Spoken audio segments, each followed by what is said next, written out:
Good morning, all.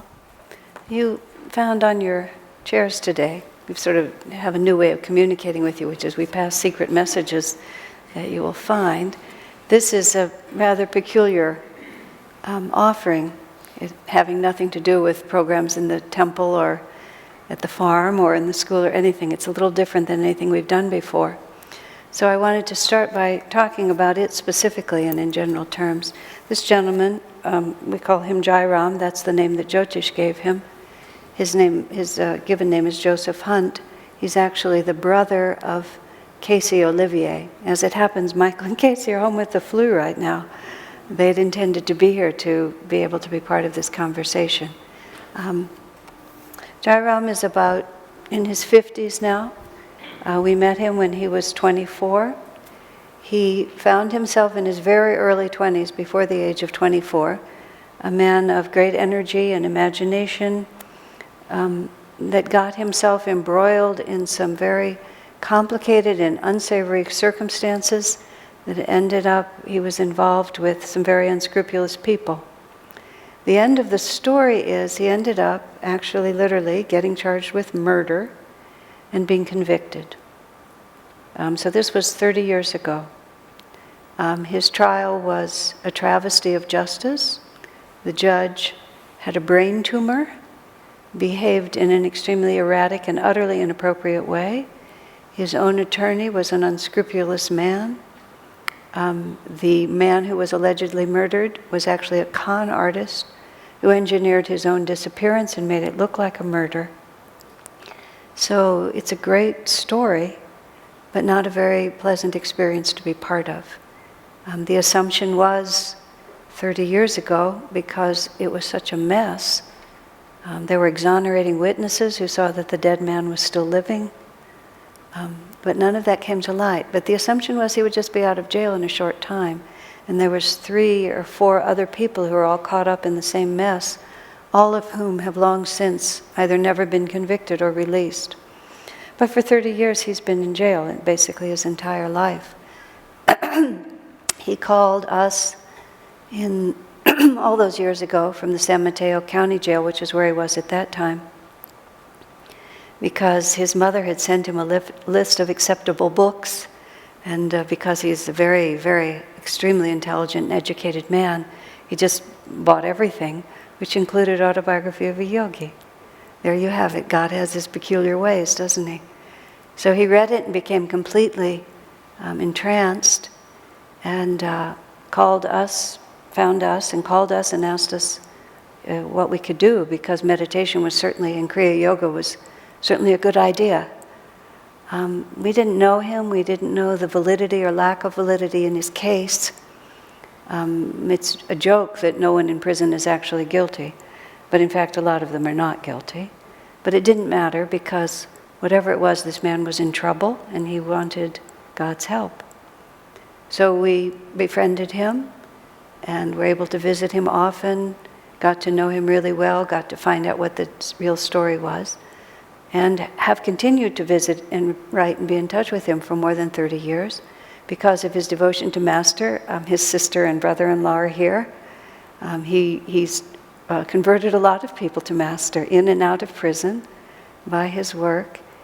Let me think what the last part of that was. Oh yes, eventually Jyotish went into the prison and gave him the first Kriya. Later Ananta went into the prison and gave him the second Kriya. The most unique initiations probably that have ever taken place, but nonetheless. And he has faithfully and regularly, without fail, done his meditation practice every day and every night. Sometimes in a group cell with multiple televisions going on. As his sister said the other day, a place where you would not even want to close your eyes, what to speak of going into meditation, without fail. And he's also become an extremely skilled jailhouse lawyer, is what they call them. And he's actually managed to get a whole lot of people out of jail, except himself, despite repeated appeals. He even got a judge once to say, I find it credible, I'm going to paraphrase, but only slightly, the witnesses that say that the dead man is not dead, I find credible. but I still don't find enough to overturn his conviction. Because it's not popular to let people out of prison, especially people convicted of serious crimes. So he said, very interesting karma. Swamiji took a personal interest in his case and in fact spoke emphatically on multiple occasions that we have to do something for him. Ananda has written to every governor that there's been in the last 30 years. Ananda writes regularly to the governors and suggests that he should be pardoned. I wrote to the President of the United States at Swami Kriyananda's suggestion. I got a form letter back, but I tried. So he was very keen. And one time, as it happened, he called from the prison when Swami was in our house, and so they were able to talk to each other. So there's a lot of energy behind this. And now, finally, after all these years, he's got one more bite of the apple, and this is the most promising one that we've seen. He's been able to hire a very well-known appellate attorney, and any brief that has that man's name on it, the judges take seriously because they know who he is. He's had very high-profile clients, very high-profile celebrity clients, and there's a hearing on May 5th. And it seems time. So even though most of you don't know him, he's one of ours, and his sister and brother-in-law are part of our family here. So we are storming the gates of heaven this time. That whatever karma there is here has been paid off. And it's really time to give this man in this incarnation an opportunity to do something else. He himself can't come to the hearing. They don't let you out of prison for appellate hearings. So it's on your piece of paper whenever it is. The addition that's not on that piece of paper is there's a bank of judges from whom they pick 3 to hear it. And which judges he gets are very important. So there's 2, Kaczynski and I can't remember the name of the other one, but it's not that important. Just hold in the light that Master picks the right judges. We've had some promising signs, but we've had promising signs before, so we don't want to let our guard down on this one. It's to a certain extent, it's like a responsibility that Swami gave us, because whenever his name would come up, he would say, we've got to get this man out of jail. So we've got to get this man out of jail, and God willing, before too long, he'll be standing here, but he's very tall, so he'll be standing here, and he can thank you in person. So now, just because I'm starting with him, I'm going to just talk more about much that I've learned in relation to him and then bring it into our service today. You know, we all, in the reading today, there's a very interesting point that Swami makes. He talks about how it's not enough just to be good, and it's certainly not enough just to be better than the worst. But there's an interesting nuance that is implied in be ye therefore perfect, even as our Father is perfect, which is it's not just what we do, it's the very reality of how we define ourselves. And what's being asked of us on the path of self-realization is not just that we behave properly, but that we see ourselves from a wholly different perspective, which is one of the reasons why the path of self-realization is a little bit harder to understand. It isn't just a question of just sort of writing down what we're supposed to do and then just doing all those things properly and then being able to just say at the end, well, here I am, I've lived the right life. When we define our spirituality too much by just outer forms, that's what leads to a kind of dogmatic, this is right and that isn't right, you know, you're good and you're not, I'm going to heaven and you're going to hell. And then even more profoundly, the aberrations that set in are aberrations of having to look good and becoming quite separated in oneself from our spontaneous true nature and this form that we're trying to put on. Swamiji, because he was part of the 60s and 70s in San Francisco, when this whole big movement was coming, he said it was, as he put it, it was quite a scene, with people sort of play acting a lot at both being devotees on one side or being gurus on the other, and just wanting to be seen in a certain light. There was a person who, in the early years of Ananda, when we ourselves were not at all sure what we were doing, there was also a certain amount of, this is what it looks like to be a spiritual person. When we started having children and raising children, and every mother knows that her child is in fact a highly advanced soul. And fathers know that it's, in fact, my son is really a highly advanced soul. But we didn't have a clear idea of what that might look like. And when some of what turned out to be very fine children started doing some of the things that children do, some of our very early children did a lot of the things that children do, we all had to step back for a second and say, we're not really sure what a potential saint looks like when he's 12.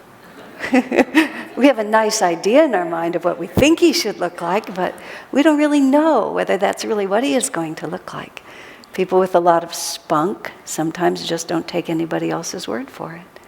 I remember Nitai putting it really sweetly once, but very clearly, when he was talking about, because he was evolving. It's like, okay, so we're going to have self-realization as the premise of life. Here we are in a spiritual community. We're going to have schools. Like, what do they really look like? Do we have a bunch of pious children intoning scripture verses? What should it look like? And so he came up with this as a guideline. He said he watched very carefully, especially where spiritual issues and right behavior issues were concerned, for what he called either mindless acquiescence or mindless rebellion, because he felt both of them were a sign that somehow he was missing the point. As Swami said, I never got to say this last week, but in the expanded commentary, he said, refraining from sin is not the same as being virtuous. That's how he put it. Sometimes people refrain from sin, as Swami said, because they don't have the energy to sin. And it's not really that they're good, it's just that they're not motivated enough to do anything. And he said a clever thief at least has to have the energy to be able to get away with it. And so what we're really working with is the flow of energy, the flow of consciousness, and above all, the simple question, who am I? Where do I come from? What is real? Last week we also talked in that Gita verse, that beautiful Gita verse, which ends with the statement, it sort of gives you the highest, that verse that we did last week, gives you the highest potential, and if you can't do that, then how about this? And if you can't do this, then how about this? It just kind of ratchets you down in beautiful, poetic, God-loving language. But the very bottom it says, and if you're miserable and really can't do any of this, then just bring your failure. Bring me your failure, it says. It's a magnificent verse, because what it's really saying, and Swamiji would often talk to us about this, and it's very subtle to get your mind around. He would say, God is the doer, and he's pleased when you give him credit for the great things that you did. You make a beautiful altar, you have a marvelous speech, you sing a song perfectly, and God is pleased when you say, well, I'm glad you enjoyed it, it was divine running through me, I can't take any credit. He said, but he's more pleased when you bring him your failures. It's a strange thing, because in our world, if you succeed, that's good. And if you fail, that's not good. And especially more and more as you live in Silicon Valley and as our poor children get more and more tortured in their educational process, it's success or failure, that's all that you have. A man, I won't take credit for this remark, but I loved it, who's been devoted to trying to fix the atmosphere of the Palo Alto school system, especially based on the number of teenage suicides that have happened there, which is national news. And he says, when you have a toxic environment, which is what he calls the system, he said the solution is not to get a bigger and better gas mask. Right. Well, speaking spiritually, not just speaking about education, it isn't enough just to sort of distance ourselves from our shortcomings, because the operative word there is our or my. It's like, who am I? Am I really a child of God? Am I living in His power? Where does the power to act come from? And what causes me even to slip away? There's this force of divine grace.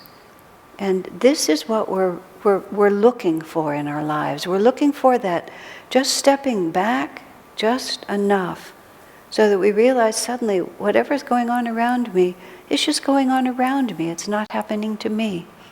One of my friends who has had a number of dramatic, life-threatening events because of a chronic physical condition he carries, periodically the cry goes out through the Ananda world that we have to pray for this man again. I jokingly said to him one day, he's a one-man training course in how to pray. We all get to practice on him. Practice on Jairam too right now. But he talked about the near-death experience, the most recent one he had where he became very ill. And he talked about, he said it had been a beautiful day. He said my grown children had come home. We'd spent the day together. It was wonderful.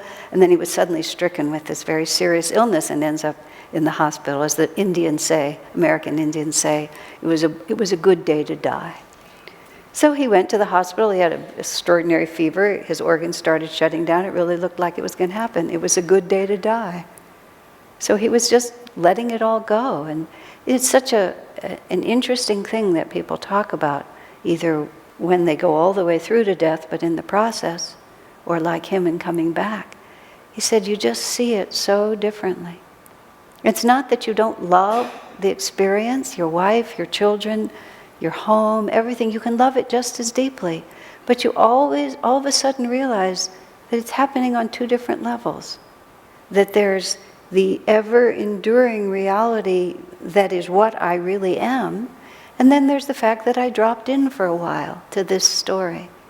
As Bella, a woman who died many years ago, put it in the last week of her life, she said to a friend, she was just in the last days, she said, I see thousands of faces going by in front of me.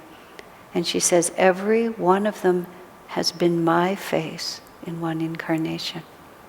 And so she said, how can I be so concerned now about losing this one? Now think about that. Now that's what we're really working for. We're not working just to get this little one organized so it doesn't lose its temper as often as it is inclined to do. Now, all of those practices, all of the right behavior, right response, all of that is a valid practice. I'm not giving you license to just say, whoopee, God is the doer. In my very, very early years on the spiritual path, when I was really just starting, and there are a lot of kooky people around. Well, I was here, I was in the scene, the late 60s. It was kooky. Kooky, that's a good word, because that's what it was. And this one man was actually a dishonest man, because after all, it's all God. If they own it or I own it, what difference does it make? Yet it all worked out. But there's a quirk in that particular thing, because it's based on a desire. I want it to be a certain way. And it's that I want it to be a certain way. And that identification with the fact that if it's this way, I'm happy. If it's that way, I suffer. It's so simple. I suffer, I'm happy, if. It's just that big if. And it doesn't really matter what rolls through us. Jairam has been an extraordinary example of a person. We'll talk about getting lemons. My goodness, did he ever get lemons? But he's done everything he could to make it right. And interestingly, and he's earned at a certain point he had to change prisons, which he did after like 25 years. They downgraded him in his security and sent him somewhere else. Very, very dangerous, very complex prison society. Not something that most of us know well. He knows it very well. But to suddenly have to establish yourself in all new relationships is very dangerous.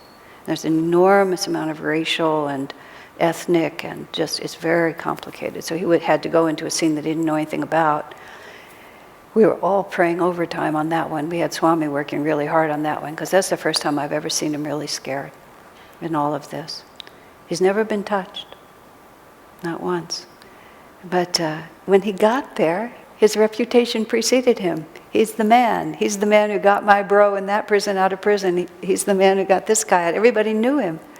Swami smiled so sweetly. He said, isn't that remarkable? He said, even in those circumstances, he's earned good karma for himself. You know, some protection that gets him through. So what I was saying was, there's a, let me find the thread now because I lost it going over there. There's an aberration that sets in when, oh yes, I know what I was going to say.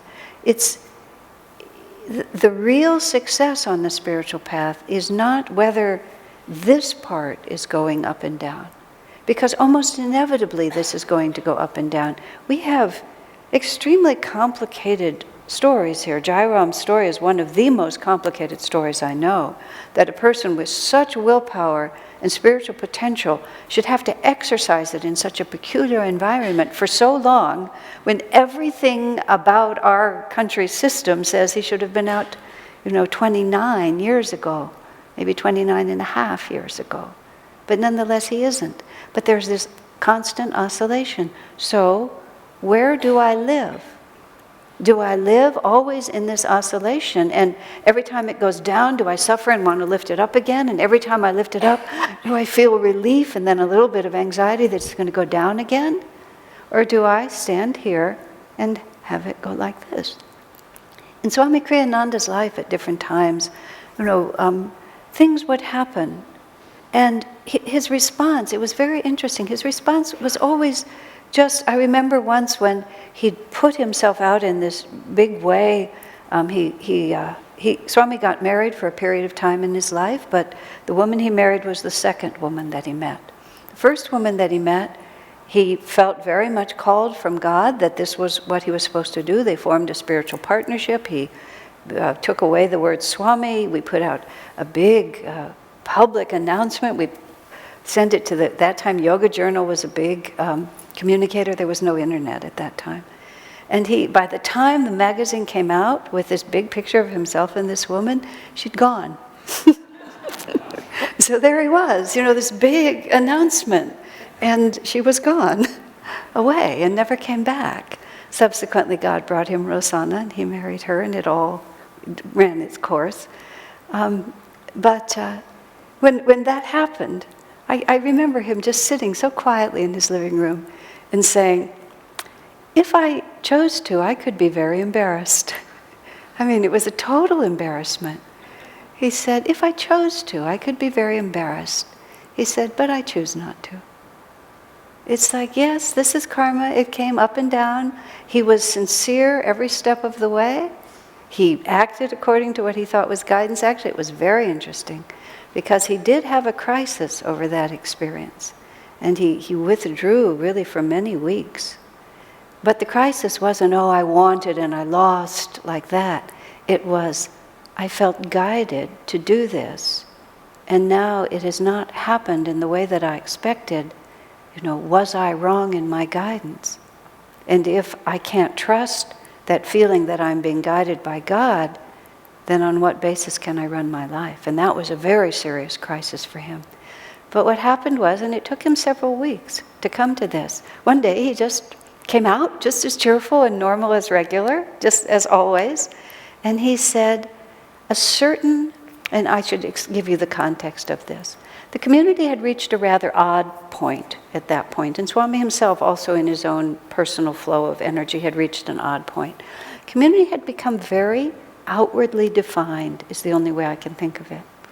Only a handful of people, even in a serious ashram, are really drawn to be a monk or a nun. Most people's lives work better with the stability of marriage and family and the necessity for selflessness. It's the majority of people. That's just the way it is. But there's also this thought, well, why would I want to get engaged in that world? If I'm serious on the spiritual path, I renounce it all, which is also valid. if you're being guided by God to do it. But if you're doing it because, well, as I recall, once someone wanted to join the Nayaswami order, and there's a progression: pilgrim vow, brahmachari, tyagi, Nayaswami. They wanted to take the Nayaswami vow, which was entirely unsuitable. I said, why would you take that vow? Well, it's the highest vow. Okay. That's how we are in Silicon Valley. We want to be number one, right? Yes, but that's not the point. It's not right for you. Let's be a pilgrim, okay? That's really where you should stand right now. But Ananda, the monasteries were just swelling. That's the only thing I can say. They were just swelling up like this. We had dozens of monks and dozens of nuns, and maybe this many of them, really were called there. Everybody was doing it because they should.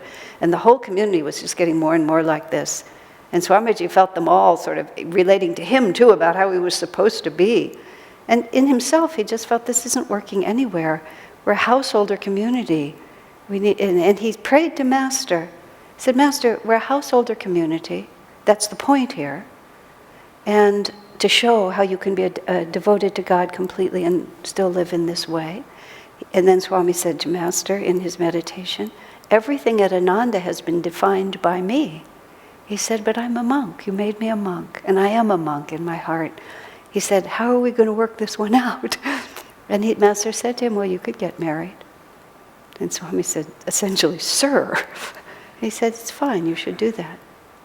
And then very soon after, he met this woman, who he really felt was this sent by God to be his partner. And so did she at first, but it was too much for her, and she went away.